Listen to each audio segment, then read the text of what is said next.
Assalamualaikum warahmatullahi wabarakatuh. Waalaikumsalam warahmatullahi wabarakatuh. Bagaimana kabarnya nih hari ini, sehat? Alhamdulillah luar biasa. Allahu Akbar. Yes. Alhamdulillah sehat semua ya. Oke, sebelum kita mulai pelajaran pada pagi hari ini, ada baiknya kita berdoa terlebih dahulu ya. Boleh untuk ketua kelas dipimpin doanya? Oke, baik teman-teman, sebelum memulai pembelajaran pada hari ini, alangkah baiknya kita buka dengan yang baik-baik seperti pembacaan doa. Berdoa menurut kepercayaan dan keyakinan masing-masing, berdoa dimulai. Berdoa dicukupkan, memberi salam. Assalamualaikum warahmatullahi wabarakatuh. Oke, sebelum itu Ibu akan absen dulu untuk kehadiran pada pertemuan kali ini. Yang hadir boleh angkat tangan dan bilang hadir ya. Oke, Bu. Jadi yang pertama ada Adit, Hadir, Bu. lalu yang kedua Dani Ken, yang hadir Bu. Yang ketiga ada Zahra, hadir Bu. Alhamdulillah masuk semua ya. Alhamdulillah. Alhamdulillah. Oke, kan pada pertemuan sebelumnya itu Ibu sudah menerangkan tentang materi aset tetap. Ada yang masih ingat aset tetap itu tuh apa? Saya Bu. Aset berwujud yang dimiliki dan digunakan oleh perusahaan dalam kegiatan operasionalnya. Oke, betul banget yang dibilang Roma. Tepuk tangan untuk Roma dong. Tadi kan udah dijelasin sama Roma aset tetap itu apa. Ada yang bisa contohin bentuk-bentuk aset tetap itu ada apa aja? Ayo jawab aja.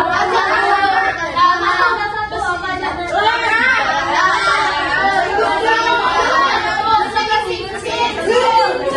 Apa lagi? Kendaraan. Betul. Udah? Mobil. Ya betul. Nah, yang dibilang teman-teman sekalian ini udah betul itu adalah contoh-contoh dari aset tetap. Nah, kalian tahu gak sih ternyata aset tetap yang kalian sebutin tadi itu akan mengalami yang namanya penurunan nilai atau penyusutan. Nah, makanya pada hari ini Ibu akan membahas tentang metode penyusutan aset tetap. Oke, ini adalah tujuan pembelajaran yang akan kalian capai setelah kalian mempelajari metode penyusutan aset tetap. Nah, sebelum kita mengenal lebih jauh tentang metode-metode penyusutan aset tetap, pasti nggak afdol kalau kalian nggak tahu apa itu penyusutan aset tetap.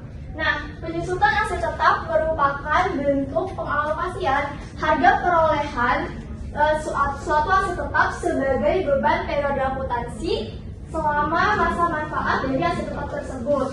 Nah, nilai aset tetap itu akan turun apabila sudah dipakai atau digunakan. Nah, sehingga setelah habis masa penggunaannya, aset tetap tersebut akan dianggap tidak lagi memiliki manfaat ekonomis bagi suatu perusahaan. Nah, nantinya nilai aset tetap itu, nilai penurunan aset tetap itu akan dicatat di akhir periode akuntansi. Nah, ada yang masih ingat apa jurnal dari penyusutan aset tetap? Ada yang ingat gak? Ya, betul banget. Jadi penyertaan jurnal itu beban penyusutan aset tetap pada akumulasi penyusutan aset tetap. Oke? Nah, selanjutnya kita nih akan membahas nih faktor-faktor apa aja sih yang dapat menyebabkan terjadinya penyusutan aset tetap atau aset tetap tersebut mengalami yang namanya penurunan nilai. Nah, faktor ini dibagi menjadi dua, ada faktor internal sama faktor eksternal. Kita bahas terlebih dahulu dari segi faktor internalnya. Nah, dari faktor internal ini ada 4 penyebabnya. Yang pertama karena pemakaian dan kerusakan. Misalnya mesin di pabrik. Kan mesin di pabrik itu bakalan dipakai setiap hari secara terus-menerus untuk kegiatan usahanya. Nah, pastinya lama-kelamaan bagian-bagian mesin itu akan mengalami yang namanya rusak atau aus. Nah, sehingga mesin itu pasti akan mengalami yang namanya penurunan performa atau kinerja. Seperti itu. Nah, terus yang kedua karena keruntuhan. Nah, ini tuh maksudnya karena kerusakan total akibat akibat usia teknis asetnya itu sudah habis. Contohnya itu kayak bangunan yang udah lapuk, jadi dikit lagi tuh bangunannya udah mau ambruk gitu. Nah, lalu yang ketiga, karena faktor alamnya atau berlalunya waktu. Nah, jadi walaupun aset tetap itu nggak kalian pakai, nggak kalian gunakan, tapi aset tetap tersebut bakalan tetap mengalami yang namanya penurunan nilai. Jadi misalkan kalian beli mobil, terus mobil tersebut nggak kalian pakai, nggak kalian gunakan, cuma kalian taruh di garasi aja. Nah, walaupun cuma ditaruh di garasi aja, nggak kalian pakai, mobil itu pasti bakalan mengalami yang namanya penurunan nilai atau penyusutan. Kayak gitu contohnya. Lalu yang terakhir karena faktor tidak terduga. Nah, ini merupakan hal-hal yang tidak bisa kita prediksi, kayak bencana alam atau kecelakaan yang dapat menyebabkan aset tetap kita itu rusak atau hilang. Itu dari segi faktor internalnya. Nah, kalau ini dari segi faktor eksternalnya, ada 3 penyebab yang menyebabkan penurunan aset tetapnya. Yang pertama itu karena ketinggalan zaman. Nah, apalagi sekarang teknologi makin canggih, betul? Betul. Nah, jadinya aset-aset tetap yang lama itu jadi tidak relevan lagi, jadi tidak efisien lagi untuk digunakan. Jadi misalkan kayak komputer versi lama, nah itu tuh gak bakalan bisa untuk menjalankan software versi terbaru, seperti itu contohnya ya. Lalu yang kedua karena ketidakcukupan. Nah, maksudnya itu tuh asetnya ada, cuma tuh tidak lagi mampu untuk memenuhi kebutuhan operasional yang makin lama makin meningkat. Jadi kayak misalkan mesin pabrik yang kecil itu gak bakalan lagi bisa untuk memenuhi target produksi karena lama-lama permintaan pasarnya itu meningkat, seperti itu. Nah, yang terakhir karena pola pemakaian. Nah, ini tuh merupakan penyebab karena penggunaan atau intensitas pemakaian dari aset tetap tersebut. Jadi misalkan truk yang sering dipakai untuk mengangkut barang setiap harinya akan menyusut lebih cepat dibandingkan dengan truk yang jarang dipakai untuk mengangkut barang. Nah, tadi kan Ibu sudah jelasin nih faktor-faktor yang dapat menyebabkan penurunan aset tetap atau penyusutan aset tetap. Sampai sini sudah paham atau ada yang masih ingin ditanyakan? Paham. Alhamdulillah kalau paham. Oke, kita lanjut ke materi selanjutnya. Nah, di sini ada faktor perhitungan penyusutan aset tetap. Jadi di sini ada faktor-faktor yang menjadi penentu untuk menghitung penyusutan aset tetap. Ada 3 faktor. Yang pertama itu ada harga perolehan. Nah, harga perolehan ini merupakan semua biaya yang dikeluarkan untuk memperoleh aset tetap hingga aset tersebut siap digunakan. Ingat ya, siap digunakan. Jadi misalkan kalian beli laptop seharga 5 juta. Nah, tapi laptop itu belum kalian bisa gunain karena nggak ada misalnya software Microsoft-nya. Nah, mau nggak mau kalian harus beli dan install software Microsoft-nya dong. Jadi misalkan software Microsoft itu harganya 500.000. Jadi harga perolehannya tadi ditambah ya dari harga beli laptop dengan harga install software Microsoft-nya. Jadi berapa harga perolehannya? Tadi harga beli laptopnya 5 juta. Terus install software-nya 500. Berarti harga perolehannya berapa? 5 juta. Ya, betul. Jadi, tapi misalkan kalau emang harga beli laptopnya tadi 5 juta dan laptopnya udah bisa dipakai, ya udah harga perolehannya 5 juta. Kayak gitu ya, ngerti? Ngerti. Nah, yang kedua ini ada nilai sisa atau nilai residu. Nah, ini tuh merupakan taksiran jumlah nilai aset tetap yang apabila itu dijual atau ditarik kembali dari penggunaannya. Tapi biasanya nilai residu atau nilai sisa ini tuh gak semua ditaksir untuk semua aset tetap. Jadi ada yang mau punya nilai sisa atau nilai residu ini. Jadi beda-beda setiap aset tetap atau setiap perusahaan. Nah, yang terakhir itu ada umur ekonomis atau umur manfaat. Ini merupakan perkiraan jangka waktu aset tetap tersebut dapat dipakai secara produktif hingga dalam kegiatan usaha. Seperti itu. Oke, sekarang kita lanjut ke materi selanjutnya. Nah, sekarang kita udah masuk ke metode-metode untuk menghitung penyusutan aset tetap. Di sini ada 4 metode yang digunakan dalam menghitung penyusutan aset tetap. Yang pertama itu ada metode garis lurus, lalu yang kedua ada metode saldo menurun ganda, dan yang ketiga itu ada metode unit produksi, dan yang terakhir ada metode jumlah angka tahun. Tapi pada pertemuan kali ini Ibu hanya akan bahas 2 metode saja, dan sisanya akan dibahas di pertemuan selanjutnya. Oke, kita akan masuk ke metode yang pertama. Nah, metode yang pertama ada metode garis lurus atau straight line method.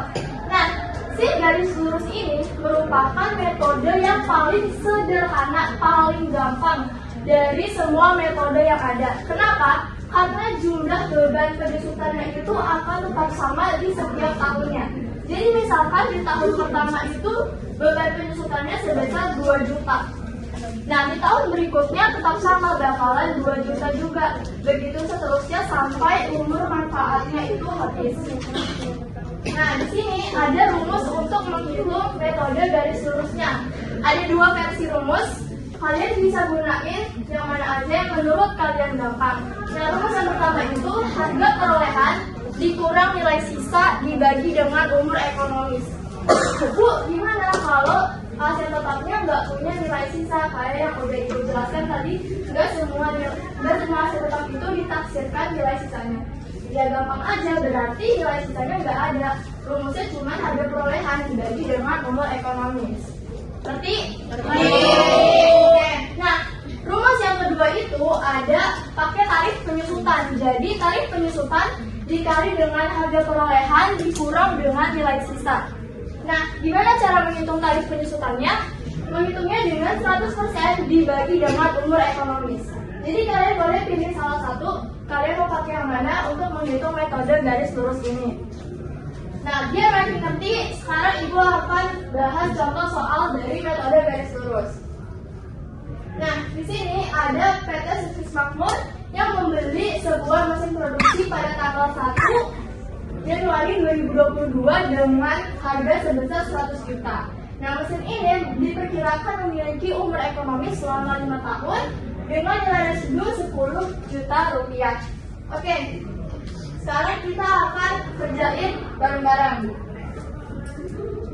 Tadi ada perolehannya berapa? 100 juta. Terus nilai residunya berapa? 10 juta. Umur ekonomisnya berapa? 5 tahun. Nah, sekarang kita hitung bareng-bareng berapa beban penyusutan di tahun pertamanya ya. Oke, penyusutan. Tadi rumusnya apa? Ada yang masih ingat?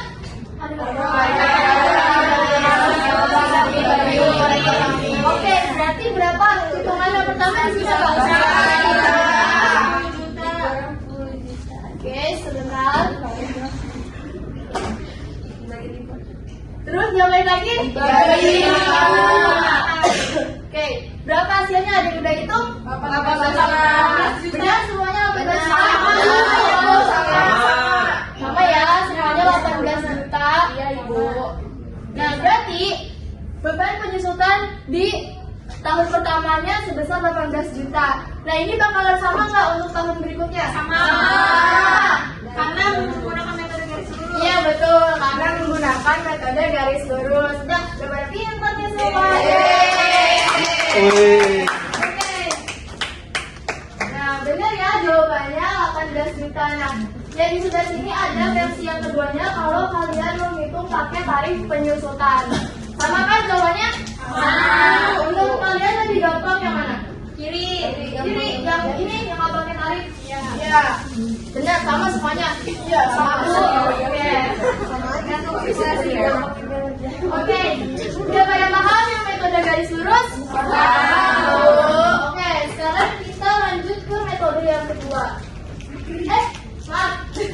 Ini ada kartu aset tetap untuk 5 tahun ke depan. Jadi ini perhitungannya. Di sini ada harga perolehan. Tadi harga perolehan didapat dari mana? Dari soal. Ya benar. Nah, beban penyusutan yang tadi kita sudah hitung, ini bakalan tetap di tiap tahunnya karena menggunakan metode garis lurus. Nah, akumulasi penyusutan merupakan nilai penambahan dari beban penyusutan tahun pertama ditambah dengan beban penyusutan tahun selanjutnya. Jadi yang di tahun kedua ini, jadi beban penyusutan di tahun 2022 ditambah dengan beban penyusutan di tahun 2023. Jadi hasilnya akumulasi penyusutannya sebesar 36 juta. Nah, untuk nilai buku ini adalah pengurangan dari harga perolehan dikurang dengan nilai akumulasi penyusutannya sebesar 64 juta. Begitu seterusnya sampai habis masa umur manfaatnya. Ini nih nilai apa nih? Nilai kita berarti masih pada ingat ya. Semoga minggu depan nggak lupa. Amin. Oke, sekarang kita lanjut ke metode yang selanjutnya. Nah, di sini yang kedua ada metode saldo menurun ganda atau double declining method. Nah, metode ini tuh metodenya hampir sama kayak metode garis lurus, cuman ini tuh kayak 2 kali lipatnya metode garis lurus. Bedanya, dia ini tuh nggak memperkirakan akan mengabaikan nilai sisanya. Jadi, di metode saldo menurun ganda ini nggak pakai nilai sisa perhitungannya. Dan beban penyusutannya itu bakalan terus turun dari tahun ke tahun, nggak bakalan sama kayak garis lurus yang tadi. Nah, di sini udah ada rumusnya. Rumusnya hampir sama kan kayak yang tadi, cuma yang ini tuh dikali 2. Ingat ya, dikali 2. Jadi tadi penyusutan dikali harga perolehan. Kenapa nggak pakai nilai sisa? Kenapa? Kenapa tuh? Ya karena tadi kan diabaikan nilai sisanya. Ingat ya, berarti metode ini nggak pakai nilai sisa karena diabaikan nilai sisanya. Jadi tadi penyusutan dikali harga perolehan. Nah, rumus tadi penyusutannya sama, 100% dibagi dengan umur ekonomis dikali 2. Jadi tambahannya itu kali 2. Jadi ibaratnya 2 kali lipatnya dari metode garis lurus. Oke, biar makin paham, kita akan masuk ke contoh soalnya. Nah, di sini PT Jaya Abadi membeli peralatan kantor pada tanggal 1 Januari 2023 dengan harga sebesar 13 juta. Nah, diperkirakan memiliki umur ekonomis 5 tahun dengan nilai residu 1 juta. Oke, kita akan hitung bareng-bareng lagi. Ini harga perolehannya berapa? 13 juta. Oke. Nilai residunya 1 juta. Oke. Umur ekonomisnya 5 tahun. Oke, sekarang kita akan menghitung nilai beban penyusutan di tahun pertamanya ya. Oke. Yang pertama kita harus hitung apa dulu? Umur ekonomis. Tarif, betul, tarif. Gimana tadi? Rumusnya 100% dikurangi umur ekonomis. Berapa umur ekonomis? 5. Terus dikali 2. Pinter. Berapa sudah? 40%.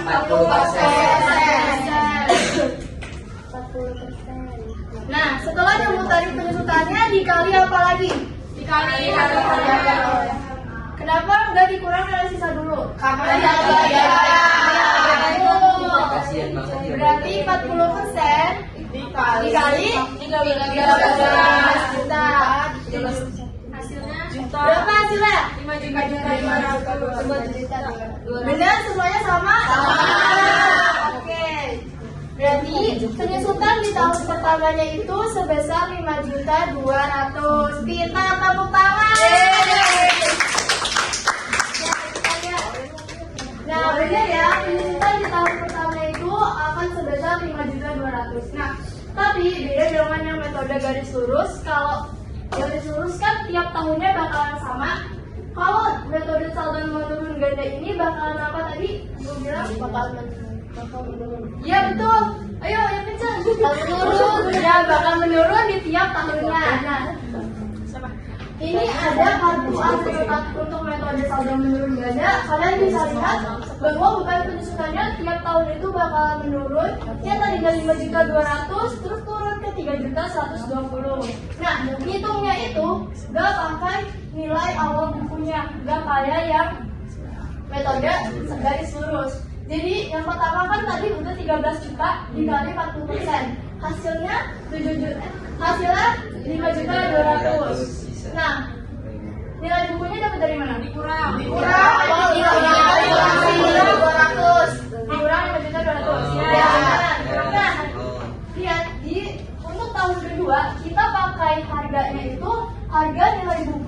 pertama. Jadi harga nilai buku yang di tahun pertama ini untuk harga perolehan di tahun pertama. Ingat ya? Ya. Jadi 7.800.000 dikali 40% hasilnya 3.120.000. Begitu juga seterusnya sampai akhir di tahun terakhir di umur manfaatnya. Nah, biasanya di tahun terakhirnya itu kita harus bulatkan biar nilai di sini nih sama kayak Pak. Nilai ya betul, residu. Jadi nggak apa-apa misalkan kalian udah hitung di 2.808.000 ini dikali 40% emang hasilnya segini. Coba yang bisa hitung Kak. Hasilnya ini lama. Ini hitung dulu yang ini. Dari 1.684.800 dikali 40%, hasilnya itu kan. Betul kan? Berapa hasilnya? 6.3920. Nah, jadi walaupun bukan masalah yang seperti kalkulator itu, kita harus tetap membulatkan biar hasil di sininya itu tetap menjadi nilai residunya. Ngerti? Ngerti. Oke, kalau udah ngerti. Nah, karena tadi kita udah bahas banyak banget materi dari awal sampai akhir. Sebelum kita tutup, Ibu punya ice breaking dulu biar kita seru-seruan terlebih dahulu. Jadi ada dong. Jadi ice breakingnya itu tebak emoji. Nanti emojinya itu jadi film. Oke. Jadi nanti Ibu tambahin emoji. Terus tebak di emoji itu tuh film apa? Oke. Yang pertama, Ibu peragain emojinya. Kamu aja parah. Biar maju Bu. Soal pertama ya. Nanti Ibu hitung dulu 1, 2, 3 baru Ibu tunjuk siapa. Parah nggak bisa jawab suruh maju. Soal pertama. Nah, ada yang bisa jawab? Aku. Apa? Tadi dulu. Oke, 1, 2, 3. Oh, bisa. Benar nih Mas Adi. Nggak tahu Bu, nggak tahu. Benar Bu.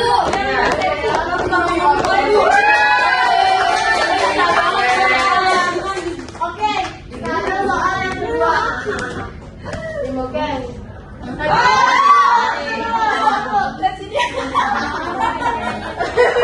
Ibu itu dulu ya.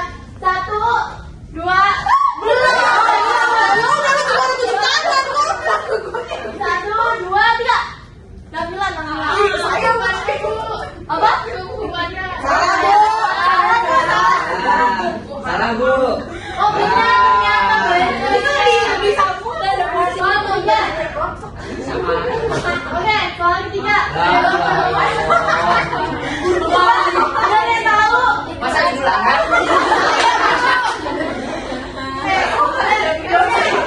Clue. Saya Bu, baru saya tahun ini. Tuh. Mau Bina ya, Bina. Bimbo. Ya, salah mau Dina. Salah. Benar. Berarti yang bakal soal yang keempat. Wah, gampang ini. Keluarga Pinus.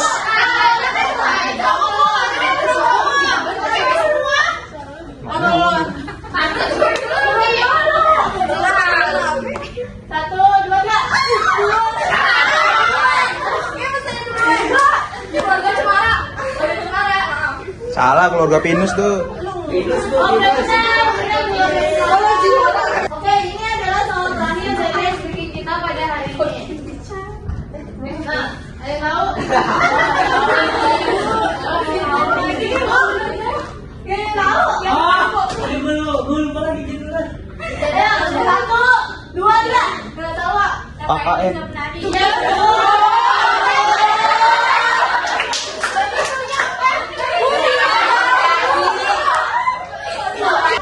oke, udah seru-seruannya setelah kurang seru latihan soal.